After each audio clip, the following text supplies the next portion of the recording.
Alors bonjour à tous, bienvenue sur ma chaîne Finance Academy qui est donc dédiée à la bourse et qui est dédiée au stock picking. Alors le plan d'épargne en action, attention, la façon dont vous le gérez. En effet, il peut y avoir des pièges si vous le gérez vous-même et vous pouvez vous trouver dans des situations où vous ne respectez plus du tout la réglementation. Pour traiter cette thématique, j'ai utilisé le reporting du médiateur de l'autorité des marchés financiers qui a dû, sur l'année 2021, intervenir pour traiter plus de 300 litiges en lien avec les PEA. Certains litiges étaient liés à des erreurs plus ou moins graves, allant jusqu'à un remboursement de frais abusifs ou allant éventuellement jusqu'à la clôture pure et simple des PEA. Donc pour éviter de se retrouver dans des situations difficiles, je vous partage tout ça dans cette vidéo. Je vous dis à tout de suite de l'autre côté.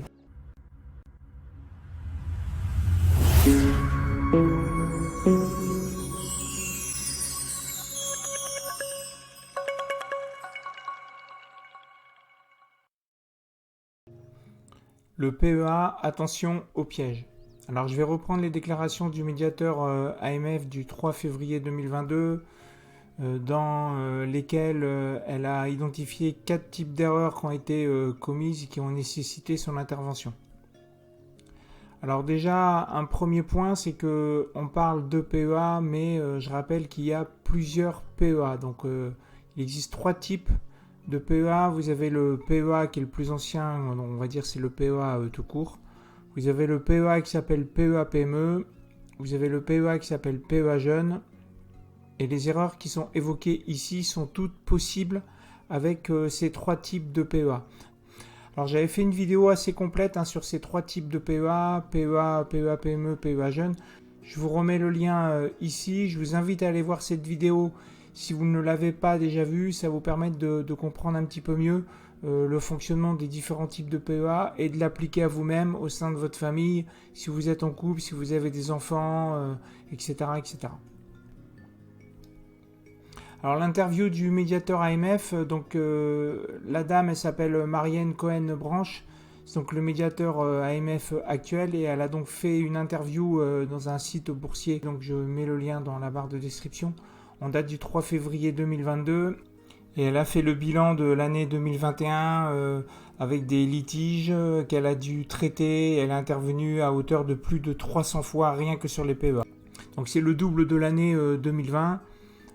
Pour autant, ce nombre de 300 litiges sur l'année 2022, il est quand même à relativiser par rapport aux 6,5 millions de PEA qui sont existants en date de fin 2020. Bon, pour autant, si vous avez votre PEA qui est concerné, évidemment, c'est plutôt difficile, puisque le fonctionnement des PEA, il est très réglementé par la loi. Donc si jamais on ne respecte pas la loi, ça peut aller jusqu'à la clôture du PEA, tout simplement parce qu'il y a une erreur qui a été commise. Alors qui fait quoi et quelles sont les règles de fonctionnement du PEA dans les responsabilités? Donc il y a une règle qui est de base, en fait, c'est au teneur de compte des PEA de faire appliquer la loi. Donc c'est-à-dire que les courtiers et les banques qui détiennent votre PEA doivent vérifier que tout ce qui se passe dans votre PEA c'est conforme à la loi. Donc régulièrement vous avez les établissements bancaires, courtiers qui vérifient si les PEA sont conformes. Et ces banques et ces courtiers sont eux-mêmes contrôlés par l'administration qui vérifie s'il n'y a pas parfois trop de souplesse avec les clients, parce qu'on va voir dans un exemple tout à l'heure, des fois il y a même des banques qui se permettent des choses qui ne sont pas du tout conformes au fonctionnement du PEA. Alors sur les principaux litiges, la première famille concerne l'inéligibilité des titres dans un PEA. Et évidemment, sous l'actualité avec le Brexit, ça prend tout son sens. Donc je rappelle que les actions qui sont éligibles au PEA, c'est les sociétés européennes qui sont dans l'Union européenne ou dans l'espace économique européen, ou alors vous avez aussi des produits financiers structurés qui sont éligibles avec des fonds, des ETF, certificats, etc. Donc ça veut dire que les sociétés dont le siège social est en Grande-Bretagne ne sont plus éligibles au PEA. Alors ça c'est depuis le 30 septembre 2021 puisque l'administration française avait donné 9 mois par rapport au Brexit qui avait été prononcé le 1er janvier 2021. Donc il fallait vendre ces titres avant qu'ils ne soient plus éligibles, donc avant le 30 septembre 2021. Et les personnes qui ont encore des titres qui ne sont pas conformes à la loi, ça peut partir en litige tout simplement parce que il faut que ce soit le courtier qui vous prévienne avant la date butée. Et donc quand vous avez des situations où il y a des titres comme par exemple Rolls-Royce qui est plus éligible PEA, qui est encore dans des PEA, puis que le client et puis que le propriétaire du PEA il indique oui mais moi je suis pas au courant, j'ai pas été mis au courant, puis que le courtier indique non mais vos titres ils sont plus éligibles PEA, là ça peut partir en litige et aller voir le médiateur de l'AMF. Je vous remets ici un extrait du texte de loi qui identifie les cas de clôture en fait du PEA. Donc je vous mettrai aussi le lien de ce texte de loi dans la barre de description. Donc vous avez bien ici inscription sur un PEA de titre non éligible ou maintien de titre ne correspondant plus aux conditions d'éligibilité. Et je vous mets ici un exemple qui a été mis par Emmanuel Gentilhomme sur Twitter, qui est rédacteur en chef de la lettre des placements du particulier des éditions du Figaro. Vous avez ici une société pétrolière, Shell, qui avait aussi des titres qui étaient encore éligibles au PEA. En gros, pour faire simple, vous avez des types B qui n'étaient plus éligibles au PEA pour des raisons de fiscalité de dividendes, et des types A qui étaient encore éligibles au PEA pour des raisons de dividendes. Mais il se trouve que depuis le 31 janvier, il y a eu une offre publique d'échange entre les RDSA et les titres Shell, si bien qu'actuellement, ceux qui avaient des RDSA en PEA se retrouvent là, au moment où je tourne cette vidéo, c'est-à-dire le 6 février, avec des titres Shell dans le PEA, ce qui n'est pas autorisé puisque le siège social se retrouve en Grande-Bretagne. Donc là, les gens qui ont du Shell en PEA à cause de cette offre publique d'échange ont jusqu'au 31 mars pour pouvoir vendre leurs titres Shell, pour pouvoir revenir conforme à la réglementation du PEA. Donc voilà un exemple où quand vous avez une offre publique d'échange, vous vous retrouvez avec des titres dans votre PEA, vous n'avez rien fait, mais pour autant ils ne sont plus éligibles. Alors la deuxième famille des principaux litiges, c'est d'avoir un solde espèce débiteur. Alors là vous allez dire c'est pas possible d'avoir un solde espèce débiteur, puisque dans le PEA on peut acheter qu'au comptant, on ne fait pas du SRD, on ne peut pas le faire.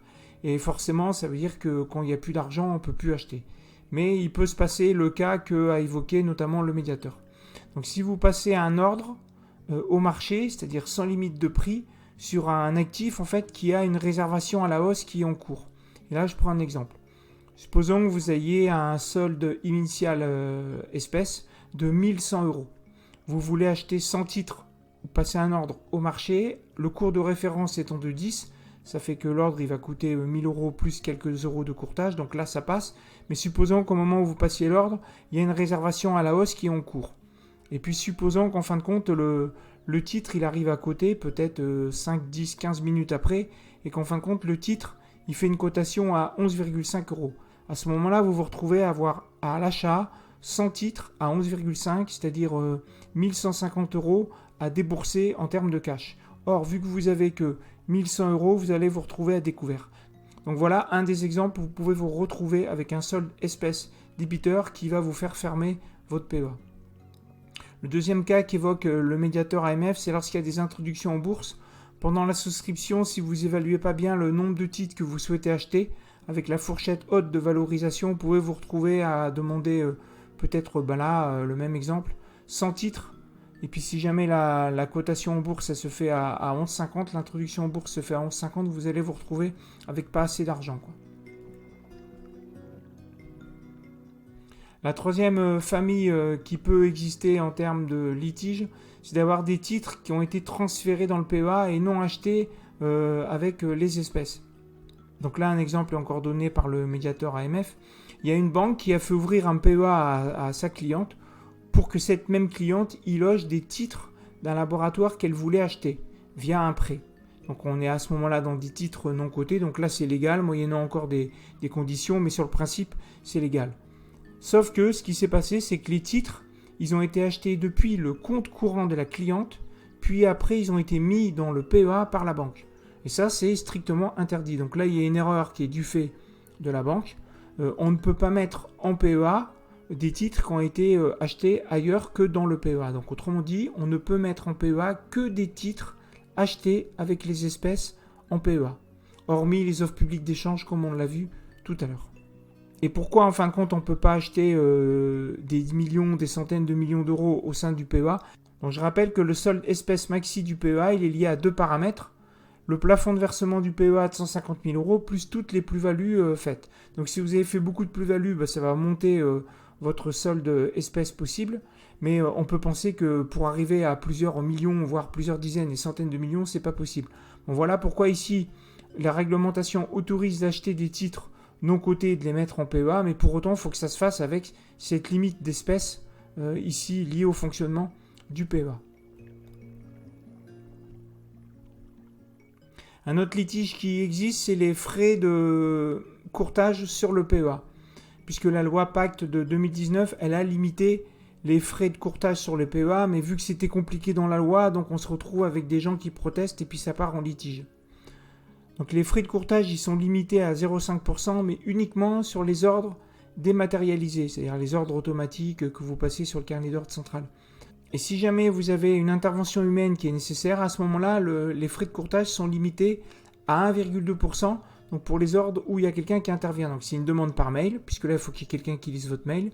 Ça peut être une demande par téléphone, ou ça peut être un ordre de mouvement sur des titres qui sont non cotés. Donc là, à ce moment-là, la limitation à 0,5% ne s'applique pas.